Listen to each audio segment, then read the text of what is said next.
Frenóias no ar e dando prosseguimento à nossa série de profissionais da saúde mental, como proceder. Mentira.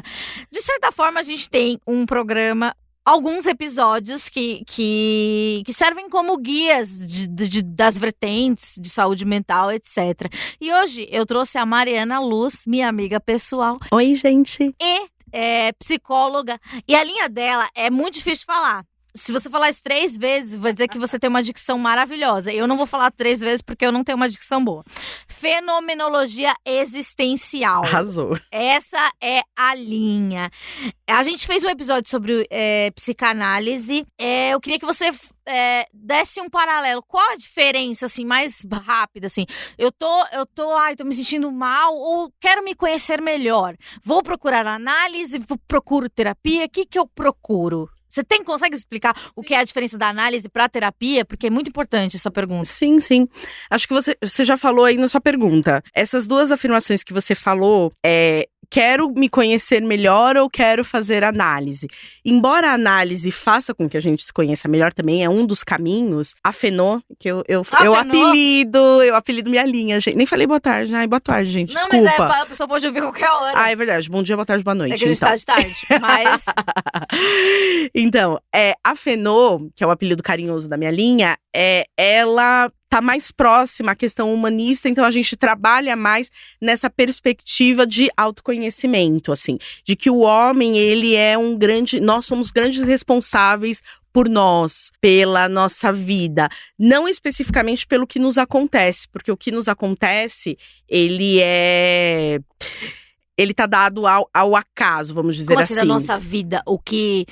Vou explicar melhor. Nossos pensamentos? Vou explicar melhor. Não, de fatos mesmo. O homem, ele é grande responsável pelo que ele é. Ou seja, o que acontece? Te aconteceu uma tragédia. Não sei, vou pegar uma coisa, sei lá, seu cachorro morreu. Não que eu tô querendo isso, mas enfim, seu cachorro morreu. E... você não pode controlar esse fato. O fato de que alguém morre, seu cachorro morre, ou uma pessoa que você ama morre, você não pode controlar. Fatores externos. Isso. Mas o que você vai fazer com isso, com os seus sentimentos, como você vai lidar com essas emoções, isso é o que a minha linha trabalha especificamente. Como a gente vai lidar, como a gente vai se responsabilizar pelos fatos que nos acontecem. E essa é a grande diferença entre a análise. A análise, que aí a psicanálise e outros tipos de linhas mais próximas à psicanálise, ela faz um trabalho... não fiquem bravos comigo, psicanalistas, mais interpretativos nesse sentido. Ou seja, a gente vai olhar as coisas mais a visão de pulsões, a gente olha o ser humano em mais algumas caixas. Bom, você é neurótico, estilo de personalidade, modelos é muito diferente. Eu não quero ficar numa coisa muito técnica, tá? Mas tá dando pra entender. Mas tá dando pra entender, ok. Então, assim... A diferença principal é que a Fenô, ela é uma linha que trabalha com a responsabilidade. Ela tem alguns pilares, um deles é a responsabilidade, ou seja, a gente precisa entender em que aspecto, por exemplo, mas meu cachorro morreu, Mari, como é que eu vou ser responsável por isso? Não, de fato, você não é responsável por isso. Provavelmente por exemplo, eu tenho uma reação super... Meu cachorro morreu, eu tenho uma reação um pouco imatura ou um pouco desencabida. E tudo bem se eu tenho uma relação descabida com a morte do meu cachorro, mas aí eu vou ter que entender em algum momento que se eu quiser sair desse processo intenso de luto, eu vou precisar tomar uma atitude em relação a isso. Não adianta eu brigar com o universo, eu dizer, meu cachorro morreu, que droga, esse universo é cruel, o mundo é cruel, qualquer energia que eu acredite é cruel, porque levou meu cachorro.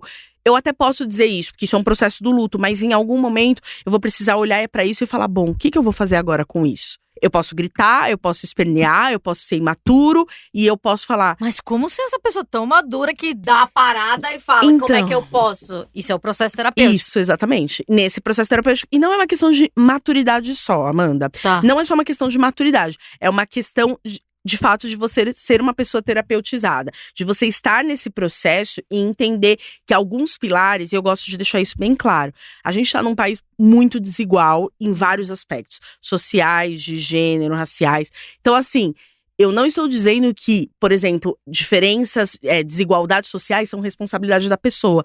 Eu sei que não tem muito a ver com o que a gente tá falando, mas eu gosto de deixar esse alerta, só porque as pessoas gostam de fazer essa crítica à Fenô. Até por isso, eu não gosto da Fenô, quem tá na área. Eu não gosto da Fenô porque ela quer responsabilizar o cara que tá na rua por estar na rua. Não é exatamente isso.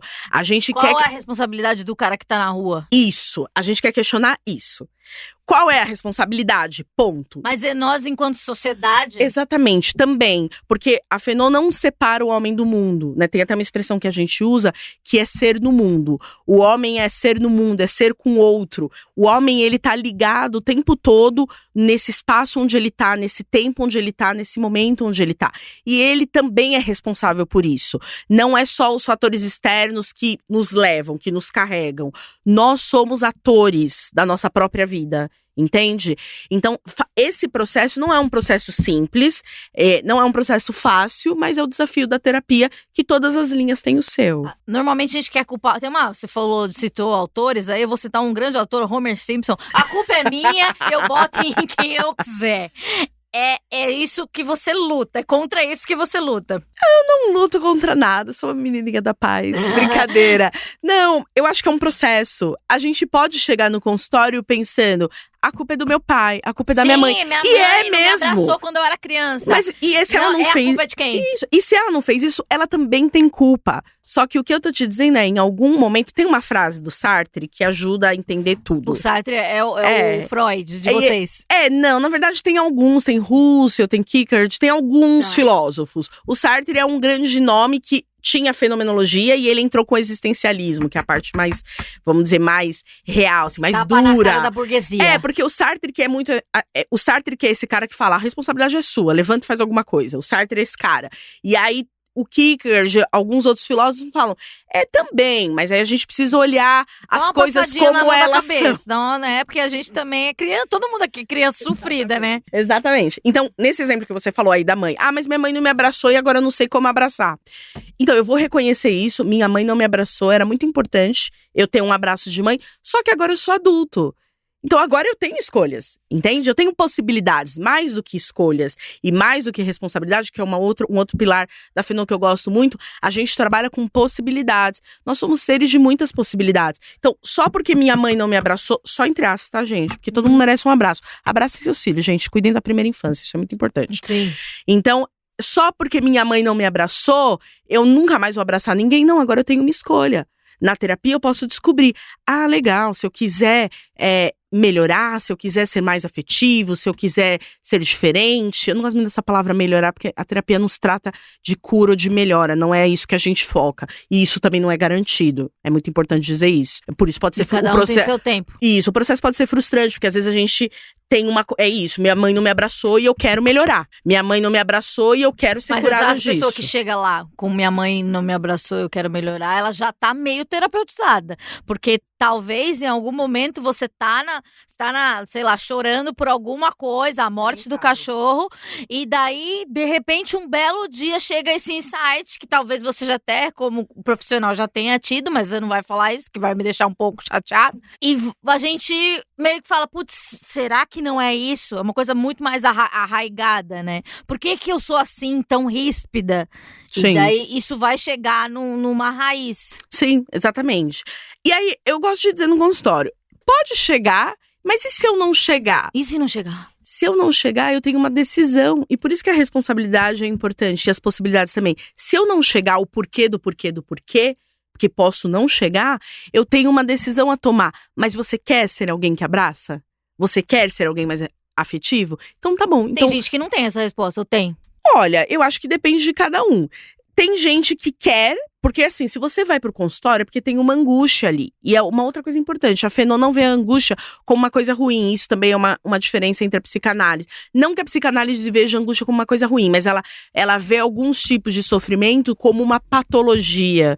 E a Fenô, ela não trabalha nesse viés. Ela, obviamente, enxerga as patologias, mas a gente não enxerga a angústia como um ponto que eu preciso tirar da minha vida. A angústia, e o Sartre fala sobre a angústia, ele que fala bastante sobre a angústia é um ponto que, às vezes, quando a gente chega assim no fundo do poço daquela angústia, a gente vê possibilidades que a gente não via antes de estar lá. entendeu? Eu tinha uma professora que dizia assim… É uma pessoa que vê o mundo mais nebuloso. Eu tinha uma professora que dizia assim… A pessoa às vezes precisa comer o último prato de merda pra entender que tem maçã, pera, banana. A Fenô é mais ou menos isso. Um beijo pra Fernanda Ronca. Você fez psicologia, e na psicologia, imagino que… Eu já entrevistei alguns profissionais, pelo que eu entendi, tem as matérias, né? Cognitivo-comportamental, psicanálise, dá um catadão de tudo. O que fez você se interessar pela fenomenologia? Chama de Fenô, é mais fácil. Boa. A visão do Sartre da angústia. Quando eu tive uma aula de angústia e eu estava no momento de muita angústia na faculdade, eu estava num momento assim de muita angústia, num processo intenso da terapia. Não era por conta da faculdade, processos da vida mesmo. Eu estava num momento difícil da minha vida e aí eu tive essa aula sobre angústia na visão de Sartre e eu falei, gente, é isso. Então, te pegou. Daí você que fez o quê? Anulou todas as matérias, parou de estudar, só estudou pra passar?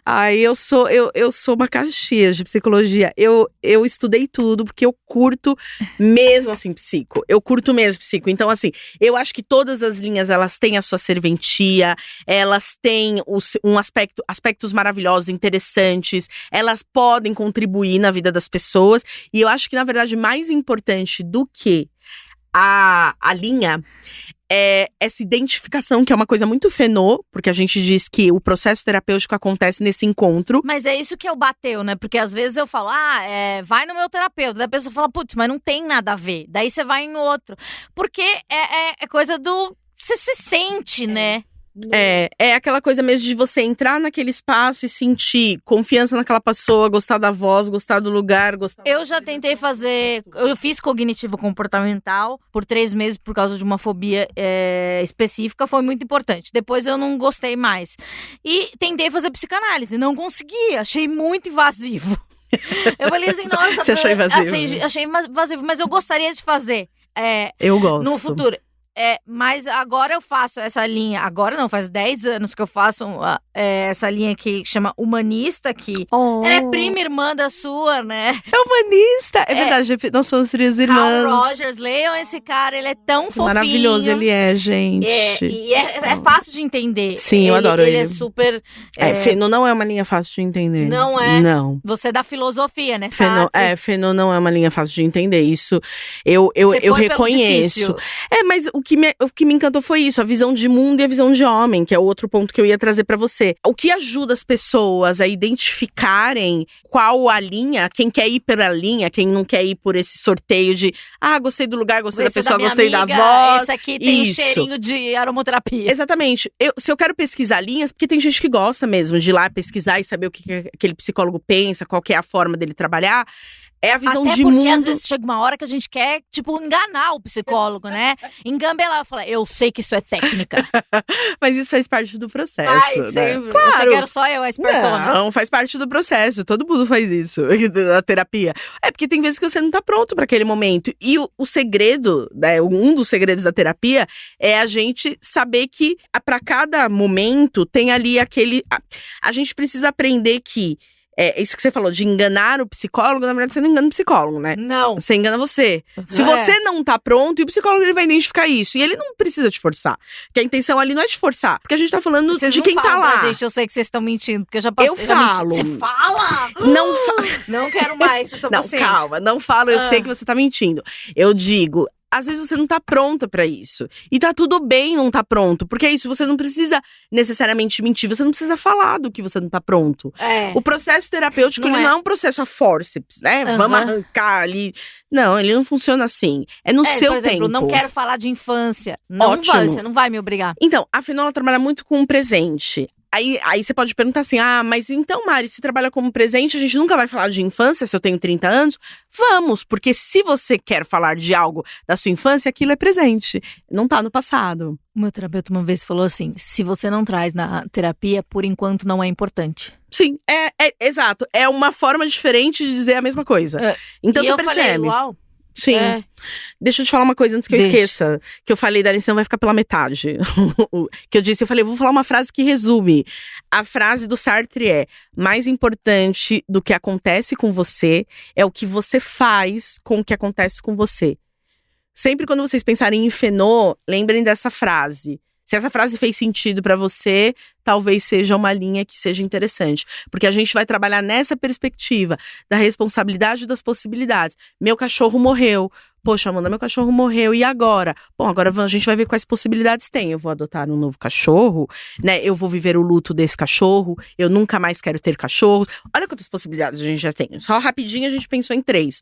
E você, como a vida é sua, no caso a pessoa que estiver lá e que perdeu o cachorro, ela pode abrir um mar de possibilidades que na cabeça dela antes era só lamentar. Meu cachorro morreu, nunca mais eu vou ser feliz porque meu cachorro morreu. Entendeu? Isso é a beleza da terapia. As possibilidades. Às vezes a gente fala, sei lá, conversando com amigos sobre terapia, etc. Daí umas pessoas falam, eu gosto de terapeuta quando ele fala, quando ele dá a opção. Você é aquele tipo de terapeuta que fica te ouvindo e fala, tá, fale mais. Não, eu sou falante. Sou falante. Um diálogo. Porque Sim. a gente precisa ser empurrado também, né?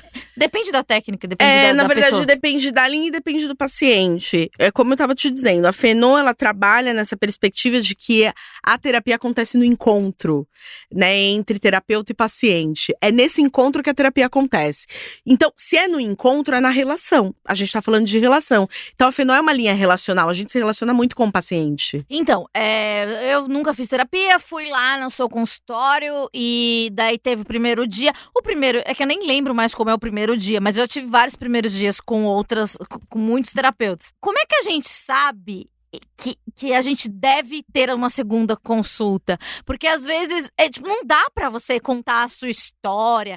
Como é que a gente administra isso? Tipo, será que vale a pena uma segunda consulta? Olha, sinceramente, eu acho que a intuição é uma coisa que nos ajuda. Esse sentimento de conforto, eu acho que a gente tem que usar muito a nossa intuição. Eu estava falando sobre isso hoje com uma pessoa. A gente precisa aprender a usar a nossa intuição. Mística, não? É um negócio místico? Não sou nada mística e nada ligado a nenhum tipo de espiritualidade, nem religião, nem nada. Aquela coisa da intuição mesmo. Sabe de quando você chega… Por exemplo, chegamos pra gravar esse podcast. Cheguei aqui e falei, nossa, que lugar aconchegante, que gostoso. Vou ficar. Tá. É isso, entende? Uhum. Às vezes aquela pessoa não falou, nossa, ela não Já desvendou o mistério do seu sofrimento. Mas ela te falou uma palavra, ela te acolheu, um sorriso, um olhar que você falou. Porque o que é sentar e entrar em terapia? É entregar o que você tem de mais precioso, que é a sua existência, que é uma coisa que a Fenovo valoriza muito, todas as linhas, obviamente, mas a gente trabalha com existência, por isso somos existencialistas. E aí você entrega ali o que você tem mais de precioso, que é a sua existência, na mão de uma outra pessoa, né? Então… Mas é importante lembrar que, gente, essa pessoa não vai contar pra sua mãe. Não, sigilo, também tem gente. isso, né? Sim, que a gente tem muito medo. muito importante, né? Existe um código de ética que nós fazemos ali um compromisso no final da faculdade, quando a gente se forma. E é óbvio, tem algumas exceções, mas mesmo no caso de exceções, que é risco de vida de alguém, alguma coisa do tipo, mesmo no caso de exceção, nós vamos te falar. Então não é que você vai chegar em casa e vão te dizer, nossa, sua psicóloga ligou aqui. Isso não é uma exceção, viu, gente? Não é. A mãe nunca vai saber. Não. Gente. Isso não é uma exceção. A gente tá falando mais em casos de ideação suicida, né? De violências domésticas, algumas coisas assim, que aí a gente vai precisar avaliar isso com calma. E aí, se caso for necessário comunicar, eu sempre falo com a pessoa quando ela entra no consultório e ela diz que é essa questão. Eu sou uma pessoa que tento muito suicídio, já tentei várias vezes, penso toda hora. Então eu faço um acordo com essa pessoa. E aí cada psicólogo tem uma forma de trabalhar isso. A minha eu faço um acordo, 2 acordos. Primeiro, antes de você tentar fazer qualquer tentativa de suicídio, você vai me ligar, né? Você não vai tentar sem fazer. É muito importante, até você falou pra eu te chamar no outro celular, porque eu te chamo no celular de paciente. É muito importante, assim, ter um profissional sempre presente. Ter essa liberdade de mandar um WhatsApp pro seu terapeuta, pro seu psiquiatra. Isso mostra muito a seriedade, né? Sim. Não, então, eu só trabalho com quem tem ideação suicida se a gente faz esse acordo. Se a pessoa, ela disser, eu não sei se eu vou conseguir cumprir esse acordo, então aí eu vou trabalhar numa outra ótica, provavelmente encaminhando pra um outro profissional, porque é isso. Pra eu trabalhar com alguém que tem ideação suicida, né, ou que tenta, ou pensa, enfim, ou planeja, eu preciso ter essa garantia de que essa pessoa vai me ligar. E os pacientes ligam, tá? Já tive vários casos, eles ligam. Eles ligam antes, eles cumprem o acordo. É um acordo muito importante esse. Por quê? Porque a gente precisa precisa entender naquele momento, daquela sua angústia máxima, quais são as possibilidades que você tem ali naquele momento. O suicídio é uma delas, a vida é outra e entre outras. Então a gente vai precisar entender ali que às vezes naquela sessão de quarta-feira às 3 da tarde, você não estava se sentindo assim. Claro. Mas aí chegou no domingo 2 da manhã, sim. Então, primeiro isso, esse é um acordo. E o segundo acordo é isso, se eu precisar falar para alguém que você está assim, porque aí eu sou obrigada pelo código de ética e tudo mais, para quem você quer que eu falo, como você quer que eu dê essa notícia, vamos juntos. É isso, são esses 2 acordos. Então a pessoa, ela vai saber, eu não vou, a pessoa ligou pra mim 2 da manhã, quer me matar, a gente foi lá, resolveu aquela situação de crise, e aí 6 da manhã, quando ela acorda, o pai dela tá lá falando, você quer se matar? Não funciona assim, não funciona assim, isso tudo é muito bem combinado, né, entre paciente e psicólogo. Você falou de angústia. Angústia faz tão bem pra gente. Sério? Ai, desculpa falar isso, gente. Pode ser então que acho fica que largado. É por isso que eu sou tão bem resolvida, assim, né? Viu? Por isso que você produz tanto. Você é uma pessoa tão produtiva. A pessoa que tá aí falando sobre saúde mental, que pega a sua vida e faz tantas coisas. Olha quantas possibilidades você fez com o seu sofrimento.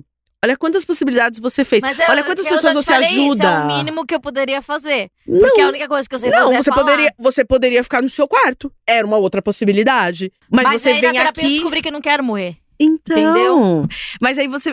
Por isso que a angústia ela é importante. E você chegou no cúmulo da angústia, como você já contou várias vezes. Uhum. Então, quando você chega no poço da angústia, é isso. Ou você encara essa coisa de quero morrer, né? Ou quero viver e como quero viver? Como eu vou fazer pra querer viver? Porque tem isso, eu posso até querer morrer. Você descobriu na terapia que você quer viver.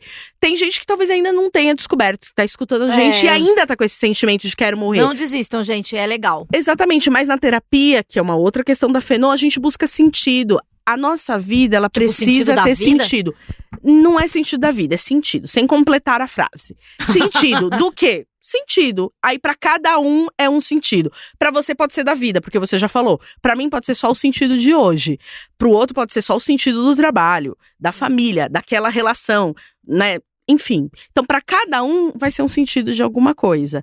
Então é importante a gente buscar sentido. Então se você tá ouvindo a gente e você tá com essa angústia e você falou, nossa, mas a psicóloga disse que a angústia é bom.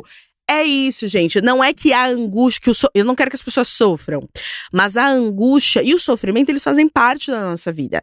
E a gente precisa aprender a lidar com eles e fazer abertura de possibilidades com eles. Se eu não tenho uma angústia... Isso, você falou assim, normalmente quando as pessoas procuram a terapia, elas têm uma angústia. Existe alguma porcentagem, nem quantitativamente, mas existem pessoas que vão pra terapia e falam, oi, eu tô na terapia, não tenho nada, eu só quero falar. Sim, existem pessoas que vão pra terapia e falam... Como a gente nomeia essas pessoas bem resolvidas? Não. Sortudas? É justamente isso. Tem gente que vai pra terapia e fala, eu penso assim, minha vida tá tudo bem, eu não tenho nada e eu achei esquisito. E eu quero me conhecer, eu quero saber se eu não tô escondendo nada de mim. Dela. Sensacional. Não, eu não boto nada, né? Só se a pessoa mesmo colocar. Lembra, a gente trabalha com responsabilidade. Você é responsável, não eu. Tá. Eu não sou responsável pela sua vida. Eu só vou te mostrar. Meu trabalho. Eu tô linda, maravilhosa. Falei, quero fazer terapia, tô com dinheiro, não sei o quê. Pode vir pro meu consultório, tem Dona Rosa. E daí falou, minha vida é mó legal. Daí a gente vai fazer o quê? Então, a gente vai entender qual é o sentido de você ter entrado no consultório naquele dia. Porque algum sentido tem. Às vezes não é um sentido de vida. Eu tenho sentido de vida. Mas por que eu quis buscar a terapia? A gente vai explorar isso. A minha vida tá tudo ótimo, mas eu quis ir pra terapia. Eu já tive pacientes assim. Beleza, então por que você quis ir na terapia? E a gente ficou quase 1 ano. E daí cavuca descobre que tem uma coisa horrível. Não era uma coisa horrível. Eram coisas existenciais que a pessoa queria, né? Queria entender, compreender. Entendeu, compreendeu e depois seguiu o caminho. Que as pessoas querem mudar ou elas são resistentes à mudança? Olha, uma coisa que eu sempre digo para os meus pacientes sobre essa questão de mudança. Eu tenho uma questão que a gente não pode partir do princípio que tem uma coisa de errado em ser quem a gente é. Mas eu não quero que isso seja mal interpretado, então a gente tem que tomar cuidado com essa frase. Tá. Né? Porque às vezes pode até ser que tem um problema, né? Uhum. Em ser quem a gente é. Mas eu digo no sentido assim, não consigo lidar com o luto. Então será que o problema sou eu? É nesse sentido, né? Quem na real consegue lidar com o luto? O luto é um processo, tô dando um exemplo do luto porque vem na minha cabeça. O luto é um processo extremamente difícil. Então tem alguns processos que são muito difíceis. Então, que a gente vai ter que entender dentro do processo terapêutico, como a gente vai desenrolando esses fios. No caso de uma pessoa que entra e ela tá lá, ela considera a vida dela muito de boa e tal, e ela resolve procurar terapia, a gente vai ter que só encontrar esse fio. Esse fio condutor que levou ela até ali. E às vezes não é colocar uma noia na cabeça dela, não se trata disso. Às vezes se trata que talvez ela não consiga nomear. Um outro ponto importante. Por isso que falar é bom, tá vendo? A gente vai falando, a gente vai lembrando. Por isso que terapia dá certo, gente. Porque a gente fala. E falar é um processo muito importante. A grande descoberta de Freud. Por isso que ele é um gênio. Sim. Todas as linhas, em alguma instância, vão olhar pra Freud e falar, cara, parabéns.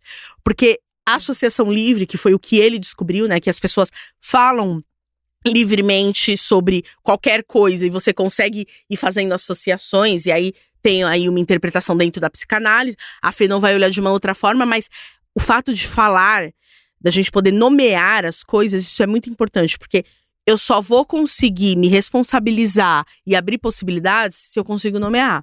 Se eu chego no consultório e digo, eu sei que eu precisava vir aqui, mas eu não sei o que eu tô sentindo, a gente tem que fazer um trabalho pra entender isso a partir de uma forma descritiva. A Fê não gosta bastante de descrição, por isso que a gente pergunta bastante, a gente pede bastante exemplo. A gente pede bastante exemplo. Eu tô tal assim hoje. Mas me dá um exemplo. Como que é esse estar assim hoje? Me dá um exemplo de outro dia que você ficou assim. Né? A gente precisa da descrição. A gente trabalha muito com descritivo, porque a partir dessas descrições, desse falar, a gente consegue também fazer algumas associações. E sempre colocando isso, né, pro paciente para ver se faz sentido para ele, que é uma outra coisa muito legal da Fenô. Pessoas brigam com o terapeuta? Assim. Como? Brigando, xingando a gente, falando, eu não acredito que você falou isso pra mim, você me magoou muito, Mariana, eu não sei se eu volto mais aqui. Eu falei isso pro meu terapeuta, mas de um jeito irônico. Não, as pessoas falam de verdade. Quebram um pau? Falam.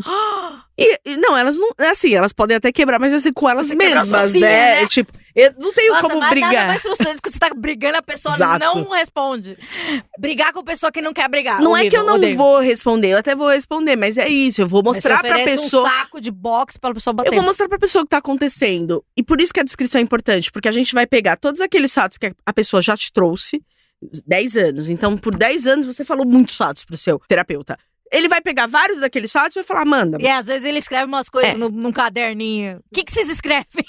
Eu não escrevo. Quer dizer, a Fenô a gente não escreve, não. Quer dizer, isso é muito pessoal. Até pode ter algum Fenô que escreva. Mas tem um comitê, né? Você tem um comitê, não sei a palavra, mas tem um lugar onde todos os seus amigos psicólogos chamam a gente por número, paciente 026, não sei o que, não sei o que Tem supervisão. Isso, tem supervisão que é com outro psicólogo, né? Tem supervisão que você pode fazer sempre. Você pode fazer, dependendo de ter algum caso que você... Meu sonho é nessa reunião. Pra descobrir não que tem número como. eu sou. Você é psicóloga. Eu já até perguntei pro meu terapeuta, e se você morrer? Ele falou, não, tem todos os negócios lá, você é um número. Então, mas aí é um prontuário, né? Ele provavelmente tem um prontuário que a gente também precisa ter. Imagina, um prontuário. 10 anos. Um prontuário grande. E é engraçado que ontem eu falei, eu dei uma entrevista e eu falei... eu faço terapia só há 10 anos. Daí a pessoa falou assim, só... Porque na minha cabeça, eu tomo remédio há muito mais tempo, porque eu achava que meu problema era só orgânico, não tinha que falar e etc. Qual um tempo, assim, que você acha considerável de terapia? Nossa, isso é tão... realmente relativo? Não dá pra responder, porque é muito relativo.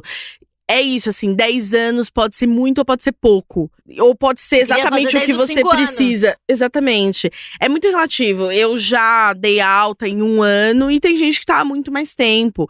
Então, assim, depende. Você já deu alta e a pessoa não quis ir embora? Não, porque a alta ela é um processo construído coletivamente entre eu e esse paciente. Não existe isso.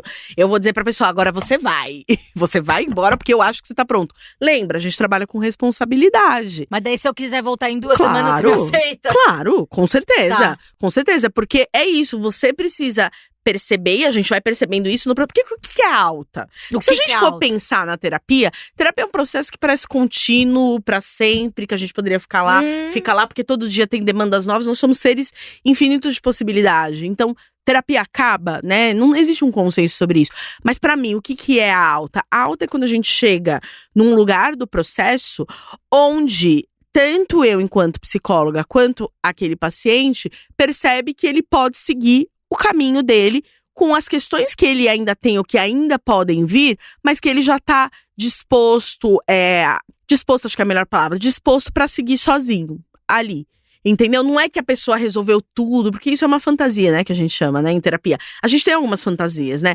Psicólogo não tem problema, né? A gente tem umas fantasias, né? Eu já vi chorar, eu fiquei mal. Não, a gente tem fantasias. Ai, queria ser como você, bem resolvida. Psicólogos são pessoas bem resolvidas, são todas fantasias, né? Psicólogos são pessoas que fazem um trabalho como o outro trabalho. É um trabalho, obviamente, que tem muita responsabilidade, mas é um trabalho como o outro. Então, e uma das fantasias é isso, né? Eu vou ter alta quando eu não tiver mais nenhum problema ou nenhuma questão.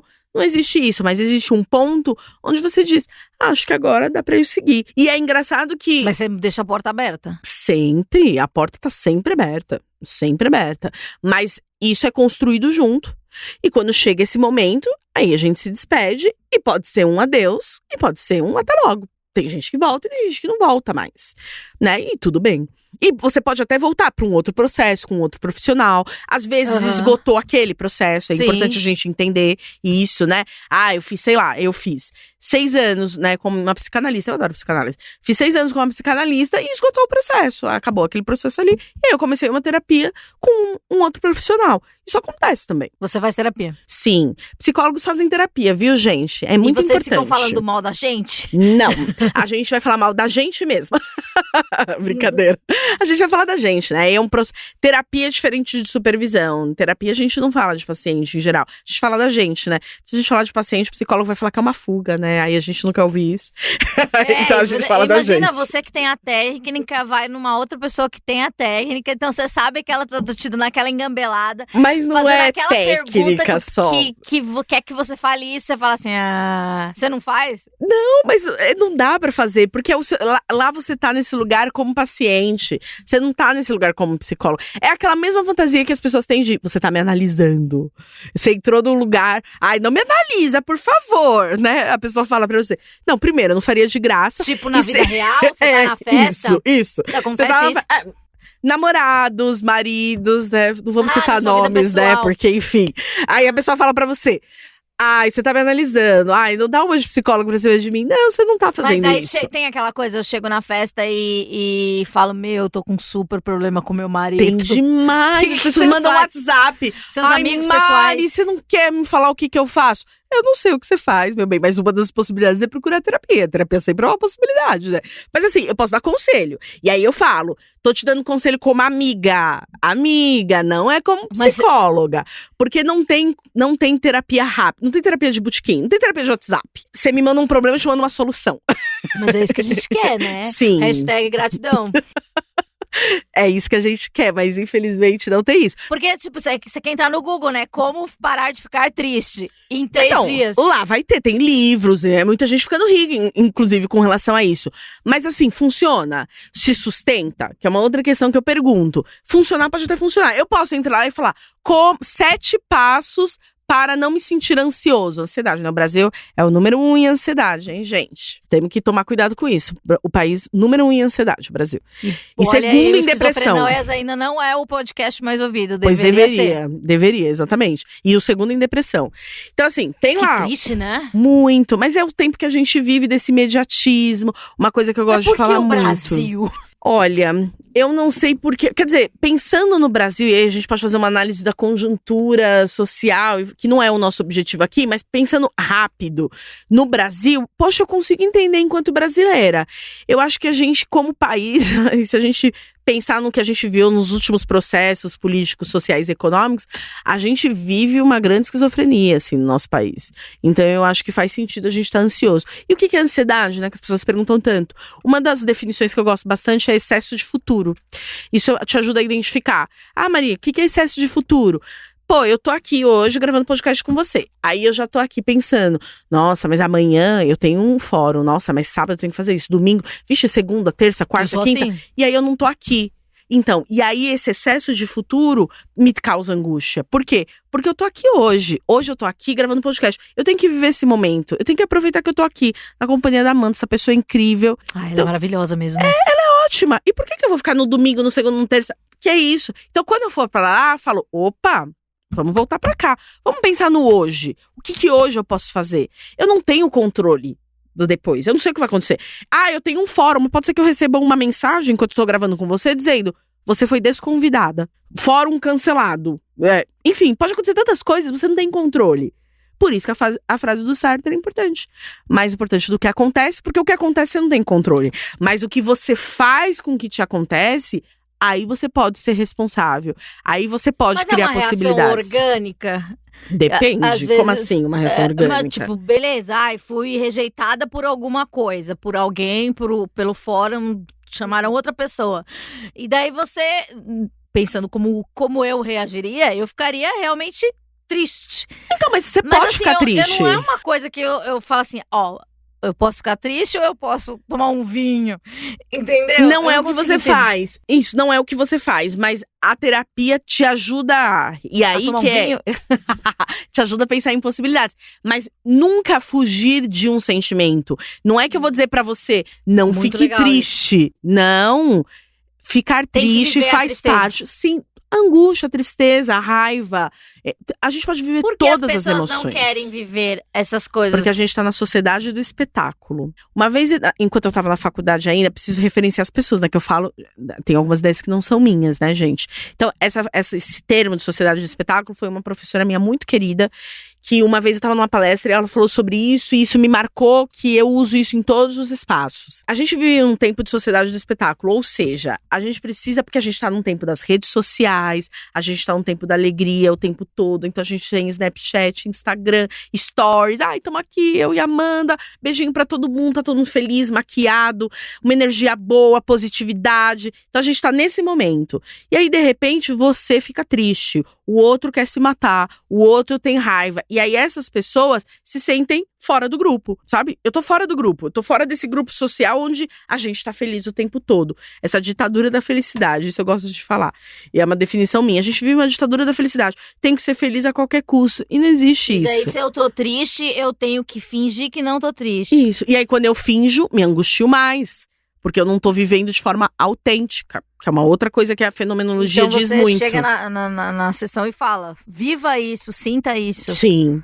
Mas, você fala isso pra quem tem depressão? Sim. A pessoa que tem depressão, ela tá vivendo isso, né, gente? Isso não preciso nem falar. Importante, eu não preciso nem falar, ela já tá vivendo, né? Ela tá com depressão. Depressão é uma tristeza profunda. Então, ela já tá vivendo isso. E aí, eu vou dizer pra ela, tá tudo bem você viver uma tristeza. Tá tudo bem. A gente vai viver juntos aqui. Tá tudo bem. Isso é Vamos, importante. semana por semana, passar por isso, né? Porque às vezes a gente chega, quer ajudar o amigo, quer chamar pra ir no Ibirapuera, mas a pessoa, ela tem que viver naquele buraco. A gente quer chamar a pessoa, não, vamos sair pra andar, ir pra rir, pra beber, ir pra conversar, que você vai ficar feliz, né? É, ditadura da felicidade, do mesmo jeito que tem a ditadura da beleza, da magreza, tem da felicidade. E se, assim, quando, nesse caso, em primeira pessoa, beleza, eu tô triste, tô no meu momento buraco. Daí, às vezes, eu posso ser uma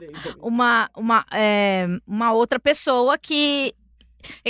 eu sou assim, né? Não sei como as outras pessoas são.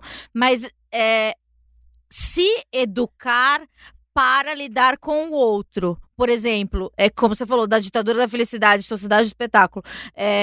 Se eu vejo uma pessoa no buraco, eu não permito ela. Eu, no meu egoísmo, na minha sei lá o quê, eu não dou o direito dela sofrer ou não ir a um lugar. Por que a gente faz isso? Olha, eu acho que por vários motivos, mas um deles porque a gente se angustia quando a gente vê alguém que a gente gosta, por exemplo, triste. Eu acho que nem sempre... Mas não é humano você deixar o outro ser ele? Sim. Mas muitas vezes por a gente viver nessa ditadura da felicidade, a gente não sabe como lidar com sentimentos ditos negativos. E eu vou colocar entre aspas mesmo. Porque a tristeza, a angústia, a raiva, ela, entre aspas, é uma coisa ruim. Eu tenho uma máxima na vida, outra coisa que eu aprendi com uma outra professora maravilhosa. Tudo é bom e ruim. Eu tenho essa máxima. Nossa, Marina, mas tudo...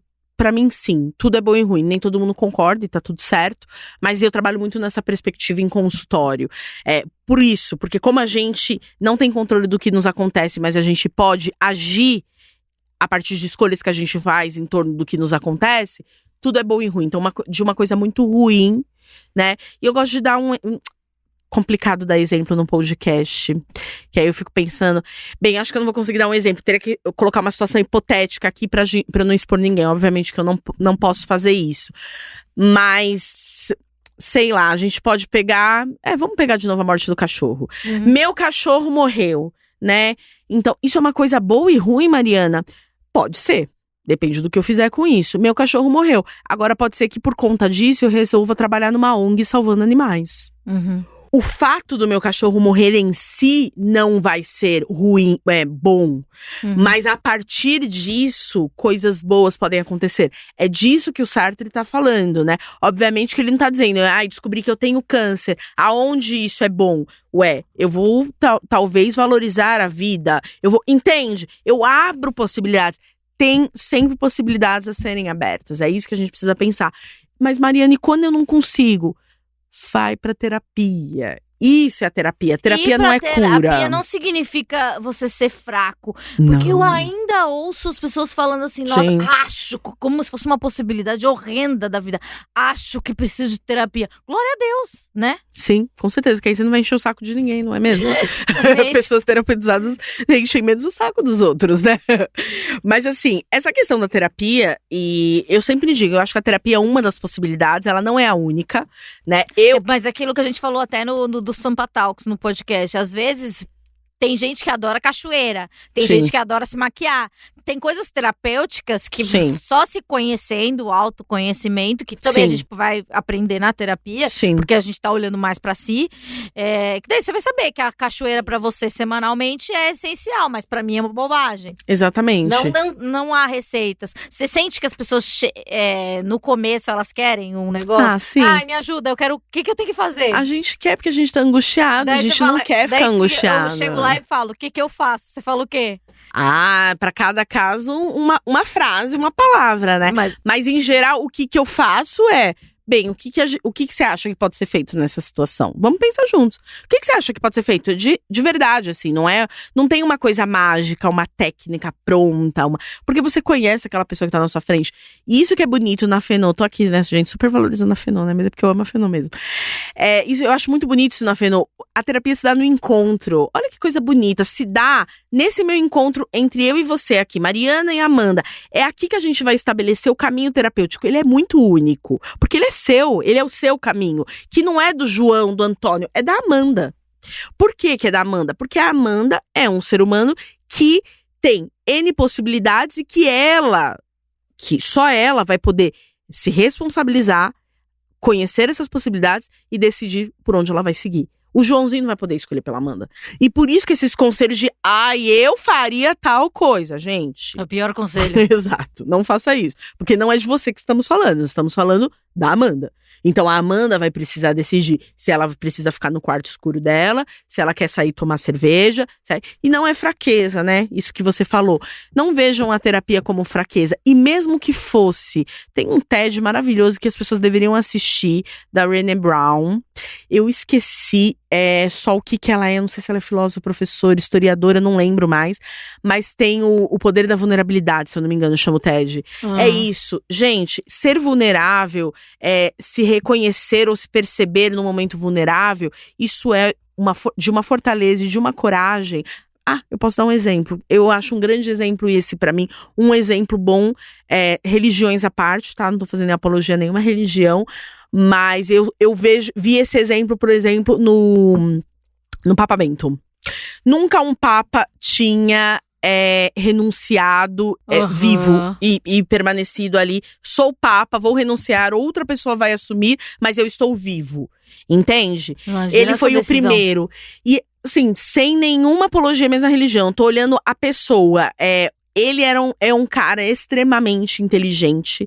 Ele é um cara extremamente culto. É uma pessoa que falava sobre todos os assuntos, que inclusive poderia ter sido qualquer outra coisa, e decidiu ser religioso, enfim. Pra além disso, essa coisa de você dizer, acho que acabou, sabe? Eu tenho um trabalho… Ou eu não dou conta. Ou eu tinha um trabalho… Não importa o que seja, só ele poderia dizer, mas assim, a coragem de dizer… Acabou.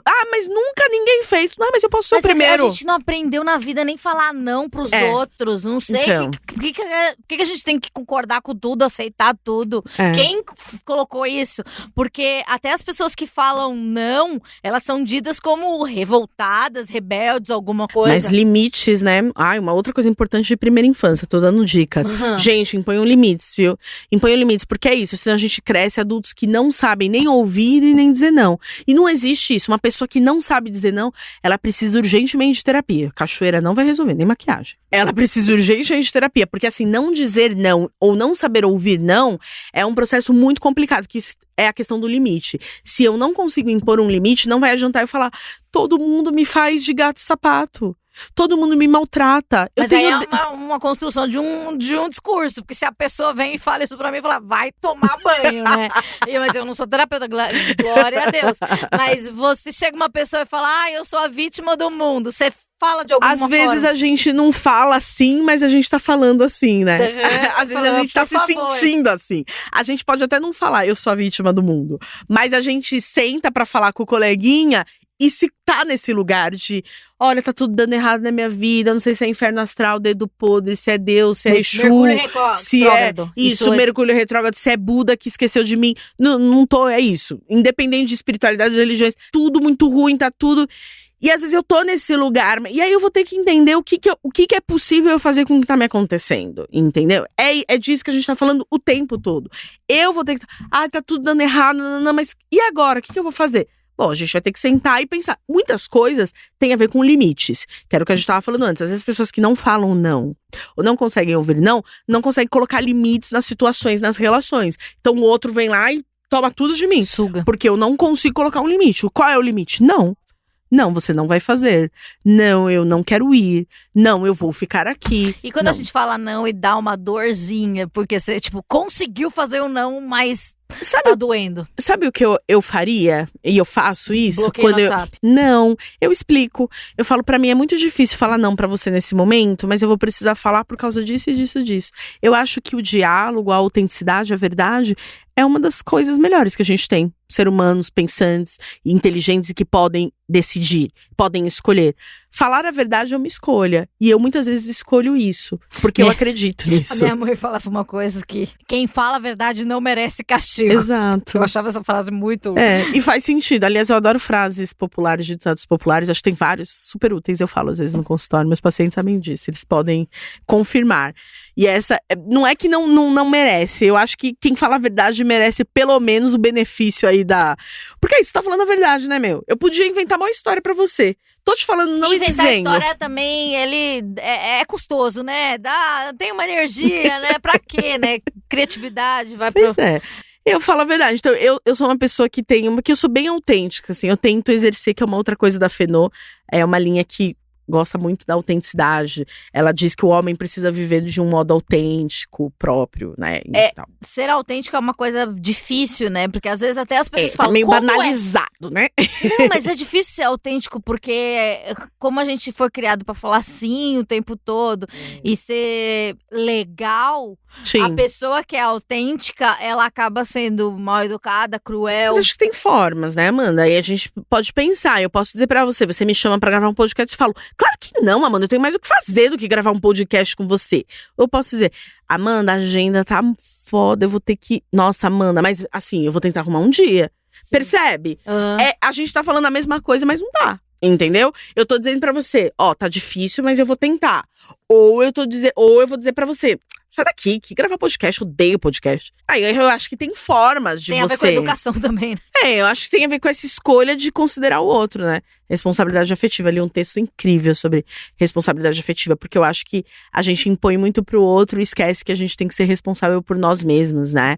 Afetivamente, a gente tem que ser responsável pela gente, né? Mas a gente quer cobrar muito do outro. Ai, fulano não foi responsavelmente afetivo por ciclano, tratou mal. E, obviamente, eu não tô falando de relações abusivas, hein, gente? Por favor, é um outro ponto isso aí. Mas, sim, a gente é responsável, sim. A gente, em alguma instância, nós, claro, somos responsáveis pelo outro. Mas nós somos principalmente por nós mesmos, né? Se eu tô vendo que aquilo lá não tá bom pra mim, olha a importância do limite. Eu preciso dizer, não, não dá mais. Né? Nina Simone falava, a gente precisa levantar da mesa quando o amor não tá sendo servido. Maravilhosa, diva. Então é isso, né? Cantava, falava não, né? Cantava, porque tá na música dela. Então a gente precisa aprender a levantar da mesa. Se a coisa ali não tá boa pra mim, eu preciso sair dali. E aí, às vezes, porque senão… Mas é difícil. Muito. Imagino que no consultório tenha muitos casos de pessoas que estão tentando ceder pro outro e pra si não. Sim, muito difícil, muito difícil. E aí, por isso que o processo… Por isso é tão importante, né? O processo é lei do barato, é louco. Mas eu acho a terapia um processo incrível. Eu acho que as pessoas deveriam se arriscar nele. Deveriam se arriscar nele. As crianças podem fazer a sua linha terapeuta? Porque eu achei tão… Sim, tem. Eu não atendo crianças, mas sim. Você não atende? Não atendo crianças por uma opção mesmo.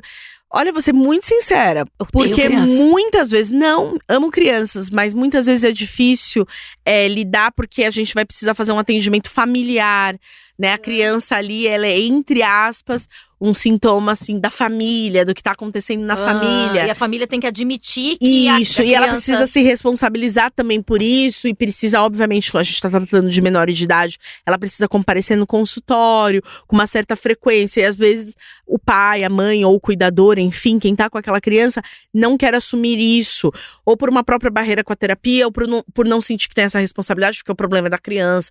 Ele que não aprende, ele que tá batendo no amiguinho. E terapia de família, essas coisas, também. De casal, você já fez? Não, eu não trabalho com terapia de casal nem de família, porque é uma linha, tem uma linha própria, que é a linha sistêmica, que normalmente trabalha mais.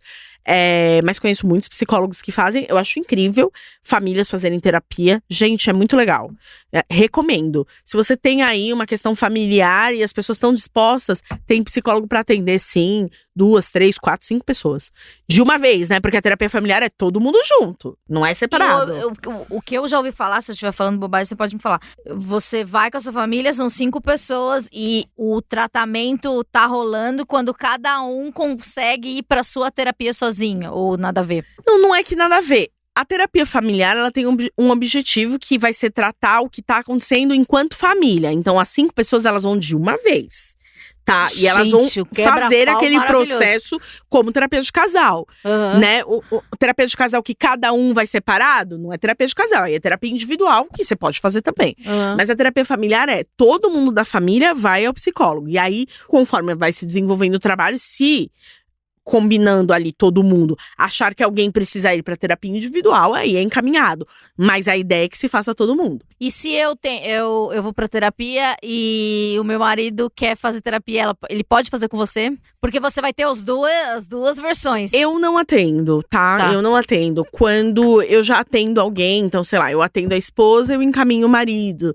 A não ser, como eu não faço terapia de casal, porque aí tem as duas situações. Ou a pessoa quer fazer terapia individual, ou decidem que querem fazer de casal. Eu posso fazer terapia sozinha e a terapia de casal? Pode. Porque são processos separados, né? Uma coisa sou eu enquanto casal ali, que aí são 2 pessoas que estão ali tentando se entender a relação. E outra coisa é eu na minha vida, né? Porque nós somos seres individuais também. Mesmo estando numa relação, tem o nosso lado também, que é importante a gente se cuidar. Então, é possível. E fazer concomitantemente, inclusive, né? Não precisa, termina a terapia de casal, depois começa o individual, não, pode fazer. Aí uma vez um amigo me perguntou uma coisa e eu falei, cara, eu acho que não. Porque as pessoas acham que eu manjo do assunto, né? Mas você manja. De saúde tipo mental, assim, você manja muito. Se eu faço terapia com o meu terapeuta, eu posso fazer terapia com você também? Na minha cabeça não faz sentido. Não faz sentido. Não faz sentido, porque é isso, são linhas de trabalho. E você tá ali construindo numa linha, uma relação. Então, assim, você precisa entender por que você tá sentindo a necessidade de ter 2 terapeutas. É isso que eu questiono. As pessoas já me procuraram, sim, já me procuraram. Eu quero você como uma segunda opinião. Não, já me procuraram no sentido de, ou eu vou ficar com você um pouco e com ele um pouco pra tentar decidir. Não, termina lá seu processo quando você estiver pronto, né? O que tem necessidade de psicólogo não tá escrito. Então, assim, quando você estiver pronto, você pode buscar um terapeuta e se questionar, né? Eu sempre questiono quando a pessoa chega com essa questão, eu sempre questiono, né? Não tem alguma coisa te incomodando? Porque às vezes tem alguma coisa incomodando o nosso psicólogo e a gente não nessa relação e a gente não consegue colocar, né? Mas alguém já colocou, fala, não. As pessoas às vezes dizem, eu não consigo falar de tal assunto com um psicólogo, eu não consigo, sei lá, eu não consigo desenvolver. E aí você vê que às vezes o processo ali já acabou, é só isso. É que às vezes o processo já acabou e às vezes a pessoa não tem coragem. Até, tipo que nem um namoro que… até por conta da gratidão, né? Já que você falou de gratidão, até por conta da gratidão. Tem uma gratidão porque a pessoa me ajudou muito no momento X da minha vida. E aí agora… Mas por isso que a autenticidade é importante, né? E aí, você falar como você se sente pro seu psicólogo, ele vai te ajudar a lidar com isso. Vou abrir meu coração. Antes, eu não conseguia falar que eu não tava afim daquela semana. Então, eu inventava sempre uma mentira, que tava com sinusite, etc. Daí, um dia… esse assunto entrou em debate e ele falou assim: Amanda, se você não quiser nessa semana, você pode. E isso faz parte do processo. Foi tão libertador, porque toda semana eu tinha que falar assim: minha irmã tá doente, sabe? Sim. Eu já falo isso no início, assim, eu faço um contrato… um contrato verbal, onde eu coloco lá as regrinhas que eu tenho, tudo mais, como é que funciona o processo. E eu já falo isso, olha, pode ser que tenha dias que você não tá afim e tá tudo certo. E às vezes tem dias na terapia que você parece… pelo menos comigo, que você tá batendo um papo, não é uma coisa assim profunda. Sim. E tenho certeza que há uma técnica para descobrir coisas. Sim, é porque é isso, não é só uma questão, não é uma questão de descobrir, porque a partir do momento que você tá falando sobre você. Aqui a gente falou um monte de coisas sobre nós. Sim. Sobre o que a gente pensa, sobre a visão do mundo, sobre opiniões, a gente falou coisas profundas, a gente falou um monte de coisas sobre nós, tanto você quanto eu. Porque ao abrir a boca, a gente tem isso. Tem uma frase de Facebook que eu adoro, que é: ninguém sai ileso de ninguém. É isso, ninguém sai ileso de ninguém. Mesmo quando eu sento pra bater um papo, que parece um papo ali despretensioso, mas ali a gente tá se afetando, ali a gente tá falando sobre nós, a gente tá falando sobre o que a gente pensa. E aí a grande questão do psicólogo, desse bom profissional, é que o trabalho dele é justamente pegar esse material que você tá dando e te mostrar isso da melhor forma possível, pra que você entenda o que você tá fazendo. Porque até esse dia que eu vou lá e falo: hoje eu só vou, tomar um cafezinho, não vou falar nada. Hoje eu tô, fechada. Eu vou lá só fazer uma média. Você sente? A gente vai entender o que tá acontecendo, porque a gente te conhece. Tá tudo bem, tá tudo bem, tá tudo bem. E vai ter dias que você vai sair destruída, despedaçada. E tem dias que você vai sair feliz, alegre a cantar. Não é um processo fácil, né? Isso a gente pode dizer, quem tá em terapia há bastante tempo. Não é um processo fácil, mas eu acho que… eu sempre digo isso no final da primeira sessão. Acho que é um processo que vale a pena. Você tá fazendo o melhor investimento que você pode, que é investir em você mesmo. Então, eu acho que é um processo que vale a pena, porque a gente vale a pena, né? Eu acho que é um processo que vale a pena. Acho que com essa a gente terminou.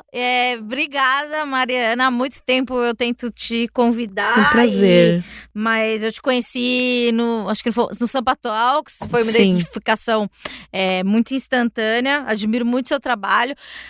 Não posso falar que ela não quer ser minha terapeuta, porque ela se considera minha amiga, então a gente não pode… meu Deus. Vocês estão vendo, é só eu que considero, ela não me considera amiga dela. Eu te considero, mas eu queria que você me tratasse também.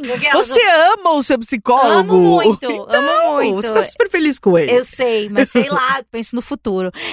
Lembra, ansiedade, excesso de futuro, pensa no hoje. Aproveita ele hoje.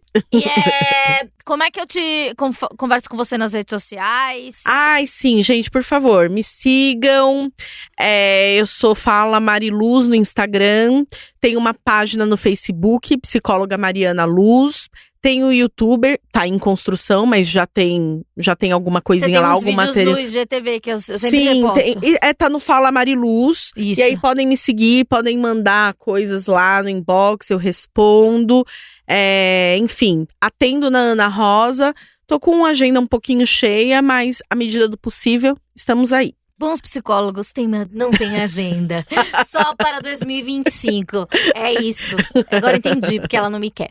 Então, gente, semana que vem a gente volta com mais um Esquizofrenóias. Pera, eu só quero te agradecer. Deixa eu agradecer. Amanda, também admiro muito seu trabalho. Eu acho muito corajoso o que você faz, falar de saúde mental a partir da sua perspectiva. Acho extremamente corajoso, acho muito bonito. e super continua. Eu sei que você ajuda e alcança muita gente, porque desmistifica isso, né? De que a saúde mental tá ali no consultório e alguém que tem um saber, né? O psicólogo não é essa pessoa, mas existe, né, essa grande fantasia. E eu acho muito incrível alguém que não fez psicologia tá falando sobre saúde mental, tá levando esse debate que é tão precioso que a gente precisa hoje. A gente tá numa sociedade que tá num grande sofrimento, né? A gente tava conversando sobre isso antes, a gente tá com várias questões aí sociais e a gente precisa falar sobre saúde mental. Existe o tabu e você ajuda a quebrar esse tabu. Então eu só queria te agradecer pela oportunidade de vir aqui falar no Esquizofrenóis. Me sinto muito honrada que seu podcast é super premiado. E aí pra mim foi uma super honra e tô sempre disponível pra você. Obrigada, de verdade. Semana que vem a gente volta e paz nos estádios. Ela que disse que nunca entendeu o paz nos estádios. Nunca. Não significa nada, porque normalmente youtuber tem que ter um lema, não tem? Fala galera, fala aí o Esquizofrenóises. Tem que ter uma comunidade. Então eu falo que a minha causa é a paz nos estádios. Não significa nada, tá, gente? Mas eu sou a favor da paz dos estádios. Quem não quer, né? Não a é paz mesmo? nos estádios. Sim. Então, se tem uma causa que é comum entre todos nós, eu acho que é a paz nos estádios.